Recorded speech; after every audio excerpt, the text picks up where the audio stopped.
রাজ্যে বিজেপির ৩২১ জন নেতাকর্মী খুন হয়েছেন। তাদের পরিবারের একজন সদস্যকে চাকরি দেওয়া হবে। ফলতায় গিয়ে ঘোষণা করলেন মুখ্যমন্ত্রী শুভেন্দু অধিকারী। ২১শে মে ভোট রয়েছে দক্ষিণ ২৪ পরগনার ফলতায়। বঙ্গনগর ২ নম্বর গ্রাম পঞ্চায়েতের হাসিমনগরে রোড শো করেন তিনি। মুখ্যমন্ত্রীকে দেখার জন্য রাস্তার দুধারে ছিল উপচে পড়া ভিড়। যত মিথ্যা মামলা আপনাদের করেছে, সব মামলা আমরা আইনগতভাবে আপনাদেরকে, আমাদের বিজেপি কর্মীদেরকে আমরা এই সমস্ত মামলা থেকে বের করে আনবো।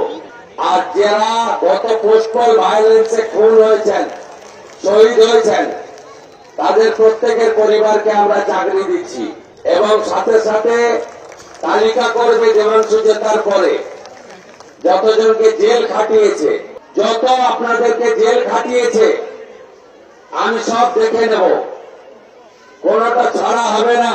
শুভেন্দু অধিকারী বলেন, ফলতায় যে বিজেপি কর্মীরা আক্রান্ত হয়েছেন তাদের জন্য বিশেষ ব্যবস্থা নেবে রাজ্য সরকার। ফলতার বিজেপি প্রার্থী দেবাংশু পণ্ডাকে তিনি বলেন, ভোটের ফল প্রকাশের পর যেন আক্রান্ত বিজেপি কর্মীদের তালিকা তার হাতে তুলে দেওয়া হয়। ব্যুরো রিপোর্ট, পূবের কলম ডিজিটাল।